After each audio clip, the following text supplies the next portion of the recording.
Europe 1, la France bouge. La pépite. Oui, c'est une pépite, géniale.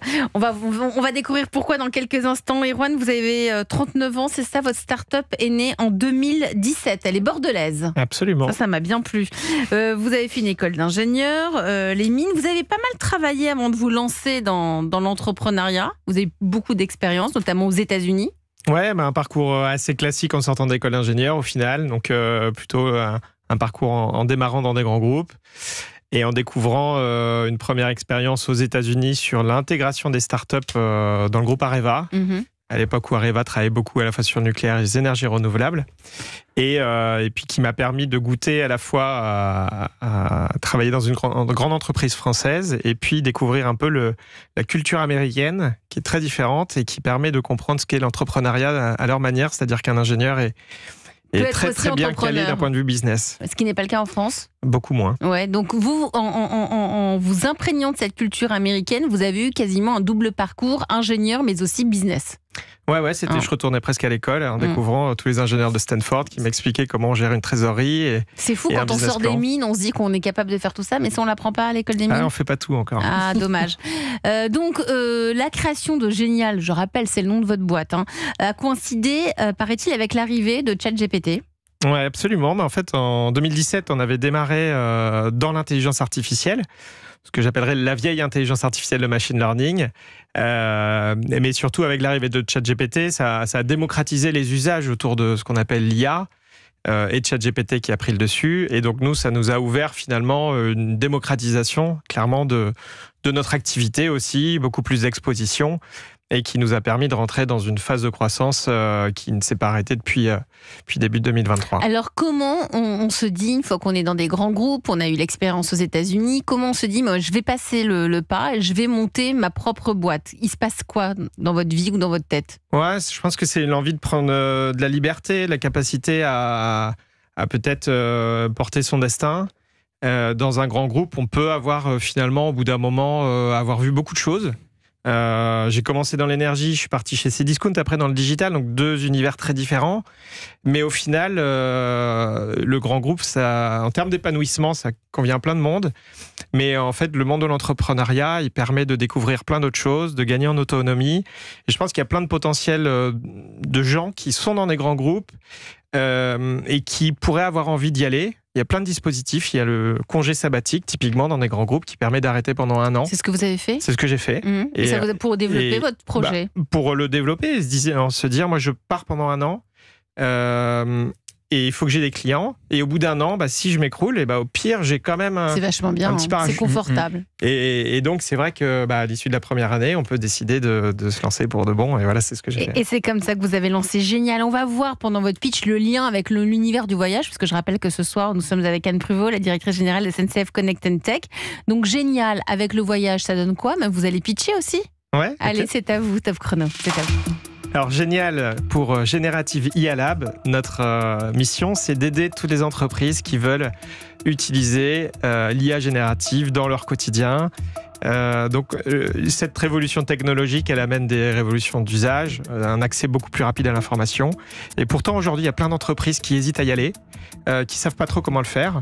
Et donc nous, notre métier, c'est de les conseiller, c'est de leur mettre à disposition un logiciel qui utilise des technos comme ChatGPT, comme Mistral et d'autres, et pour mettre des applicatifs concrets d'intelligence artificielle, et concrètement un qu'on a sorti qui s'appelle Marianne avec l'État, qu'on peut retrouver sur France.fr, qui a été lancé à l'occasion des Jeux Olympiques et qui permet tout simplement d'accéder à une question qui est de dire, je viens en France du côté de Bordeaux pour 3 jours en famille et je veux faire plein d'activités sportives.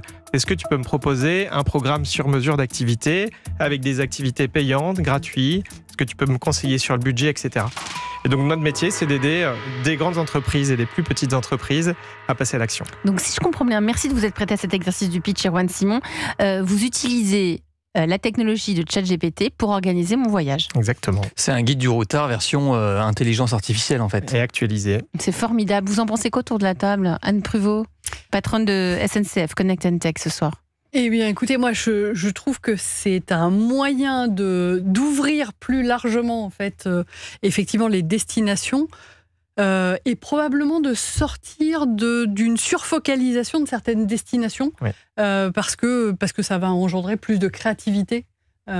Potentiellement. Enfin, en tout cas, c'est ce que j'entends ou c'est ce que j'espère dans vos propos. C'est pour les entreprises. Alors, moi, je peux l'utiliser. C'est France.fr, donc c'est l'État qui a mis ce dispositif en place, mais ouvert au grand public et ouvert à tous les voyageurs. Fabrice. On pourrait se poser la question de savoir pourquoi on n'utiliserait pas directement ChatGPT. Et ce qui est bien, effectivement, dans la solution que propose Erwan, c'est qu'en fait, même si ChatGPT, beaucoup d'utilisateurs l'ont adopté, c'est pas simple d'accès. Et puis, là, franchement, c'est pas toujours fiable. Parfois, on fait des tests. Et là ça repose que sur des clics. J'ai pas besoin de faire ce qu'on appelle des prompts, c'est-à-dire d'interroger l'intelligence artificielle. Et en plus de ça, le site qui est génial, il est très fort dans... Non, mais franchement, c'est assez génial. Alors le site, c'est wearegenial.com. Voilà. Mais en tout cas, sur Marianne, on voit que tu es fort en jeu de mots aussi, mais sur Marianne, en fait, on a aussi des données fournies par Atout France qu'on va pas retrouver forcément dans ChatGPT. Donc ça rend l'expérience encore plus pertinente. Donc ça, c'est une des grandes lacunes des technologies comme ChatGPT, c'est-à-dire que la donnée date de 2023. Et dans le voyage, la question que se pose tout le monde, quand on va dans une office de tourisme ou autre, c'est quoi faire ce week-end ou quoi faire ce soir sur place. Et ces solutions-là ne savent pas proposer les événements, les activités qui ont lieu sur place ou les horaires. Et vous en êtes capable. Et donc nous, notre métier, c'est justement de coupler le meilleur de l'IA avec la donnée actualisée qui permet Mais vous la trouvez où, la donnée actualisée ? C'est justement en partenariat avec les offices de tourisme, l'État, donc avec France.fr. Eux, ils ont Data Tourisme qui est une source parmi d'autres. Google met à disposition aussi des données et les offices de tourisme, bien entendu. Comment on le peut faire ? On a une autre IA qui s'appelle Mia pour mon intelligence artificielle à Marseille. C'est qui le roi des jeux de mots dans la société ? Il a le métier en or, le truc que je vous vois bien. Mais c'est vrai qu'on s'amuse beaucoup. Le plus branché jeu de mots là, à faire des mots mêlés, ces heures perdues ou des que Marianne, quand on y a pensé, il était dur de se mettre sur autre chose. Mais Génial, il est bien aussi. Non, mais c'est vous qui le roi des jeux de mots ? Génial, il est de moi, ouais. Désolé. Non, mais désolé, c'est super, bravo. Si vous êtes parmi nous ce soir, Erwan, c'est aussi parce que vous avez des besoins, même si ça a bien avancé aujourd'hui. Donc vous l'avez lancé pour Paris 2024. Ça a bien fonctionné ? Ouais, ça a super bien fonctionné. On parle de plus de 35 000 sites touristiques qui ont pu être mis en avant auprès des voyageurs, 15 langues qui ont été utilisées. Donc on est super content et puis on a une belle feuille de route qu'on a montée avec Atout France pour continuer son développement sur le handicap ou sur le sujet de la multimodalité, justement, parce qu'on parlait des transports, mais ce qu'on rencontre, c'est que certains se déplacent à pied, en vélo, en voiture, en train, mais c'est pas exclusif. On utilise tous selon le déplacement. Et donc, il faut plus donner le choix au bon moment. Bon, mais tout va bien. Comment pouvons-nous quand même vous aider ce soir sur Europe 1, Erwan Simon ? Qu'est-ce que vous recherchez ? On essaie de grandir comme tout le monde. Je pense que dans l'IA aussi, il y a beaucoup de visibilité à gagner. Il y a beaucoup d'Américains qui sont là. Il y a quelques boîtes françaises qui arrivent à tirer leur épingle du jeu. Nous, dans le monde des territoires. Et donc, mais on n'est pas... Je pense qu'il y a tous les auditeurs aujourd'hui qui nous découvrent. Et c'est le cas aussi pour nos futurs clients. Donc, Fabrice Marcella, vous êtes le coach de ce soir sur Europe 1. Il vise un marché gigantesque. Eh bien, à l'horizon 2030, ce sont plusieurs centaines de milliards de dollars, le marché de l'intelligence artificielle. C'est le marché... Global, pas sur le tourisme. Non, pas sur le tourisme. Et d'ailleurs, c'est tout ce qu'on lui souhaite, c'est qu'il soit global. Et je crois que c'est l'une de tes attentes de te diversifier en termes de secteur. En plus, quand on est une PME ou une TPE, on n'a pas forcément les ressources financières pour engager des développeurs et mettre en place une intelligence artificielle. Mais là, ils ont recruté en plus. Vous avez doublé vos effectifs. Ouais, on est passé de 7 à quasiment une vingtaine de personnes en 6 mois. Et ce que propose Génial, c'est justement ça. C'est un peu un produit packagé. Quand on va sur le site, on est tout de suite rassuré. On voit qu'il nous faut moins de 15 jours pour mettre en place une intelligence artificielle dans son entreprise. Et on se dit, tiens, c'est peut-être le moment de sauter le pas. Alors, ce qui n'est pas simple, je trouve, néanmoins, dans l'approche qui est la tienne, c'est que tu t'appelles Génial, ton site internet, c'est wearegenial.com. Je le dis quand même, parce que si des gens te cherchent et qui tapent... Pourquoi il ne s'appelle pas Génial ? Il va falloir encore un peu de budget pour réussir à acheter le domaine génial.com. Mais c'est quelques millions d'euros quand même. Et quand on tape Génial dans Google, il y a d'abord 5 définitions de Génial. Tu as de la chance, c'est que la French Tech parle de toi, donc ça te permet d'arriver en 7e position. Mais pour te trouver, c'est quand même la 2e page. Donc voilà, ça c'est pas simple pour se faire connaître, effectivement, lorsqu'on s'appelle Génial. Et en plus Dalloz et Lefebvre, Lefebvre Dalloz, ont sorti une application qui s'appelle aussi, d'intelligence artificielle qui s'appelle Génial. Donc voilà, tout ça, il va falloir effectivement continuer à faire un peu de notoriété dessus au travers des articles et des blogs sur lesquels aujourd'hui tu commences à communiquer, notamment à communiquer sur d'autres secteurs que celui du tourisme, si tu veux pouvoir aller chercher ce type de client.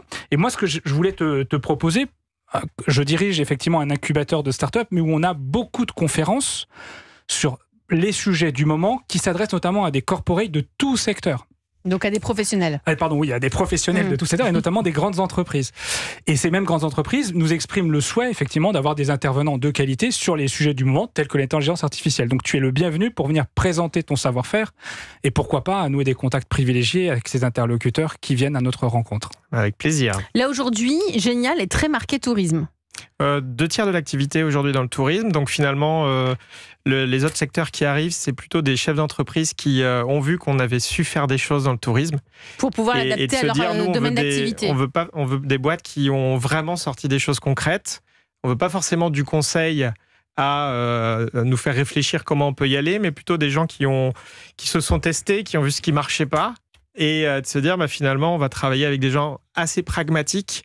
Et par exemple, dans un secteur... Pour le tourisme, j'ai très bien compris comment vous pouvez appliquer votre technologie. Par exemple, dans la banque ou dans le commerce, comment elle peut être adaptée ? J'arrive pas à saisir. Pour la banque, si vous cherchez, si vous avez un problème, par exemple, sur la réception de votre carte bancaire ou des choses comme ça, ce que vous faites, c'est que vous allez sur le site internet de votre banque. En général, le site internet d'une banque, pour trouver l'information que vous cherchez, c'est aussi difficile de trouver un conseiller disponible. Il faut du temps. Et en fait, ce que permet de faire l'IA, tout simplement, c'est que je vais sur un site, je pose la question que j'ai besoin et j'ai tout de suite la réponse à ma question. Mais ça existe, ça. Il y a des chatbots sur les applis de bancaires. Les anciens chatbots historiques, c'était des choses où, une fois sur deux, ça ne répondait pas à la question. Tout à fait. Et donc, c'est quand je disais j'ai un problème avec la carte bancaire, limite, il prenait le mot problème et puis il vous donnait. Donc là, vous pouvez intervenir là-dessus pour affiner la réponse. Absolument. Donc, et la tendance, c'est quand même la version de chatbot et une version simplifiée aujourd'hui. La tendance, c'est vraiment je vais sur un site, je pose ouvertement ma question en premier lieu et j'ai ma réponse comme quand je vais sur Amazon et que j'ai un moteur de réponse en quelque sorte où je rentre l'article que je veux. Donc là, on arrive et c'est ce qu'a annoncé. C'est ce qu'a annoncé Bill Gates il y a quelques mois. En disant que plus personne n'ira sur Amazon.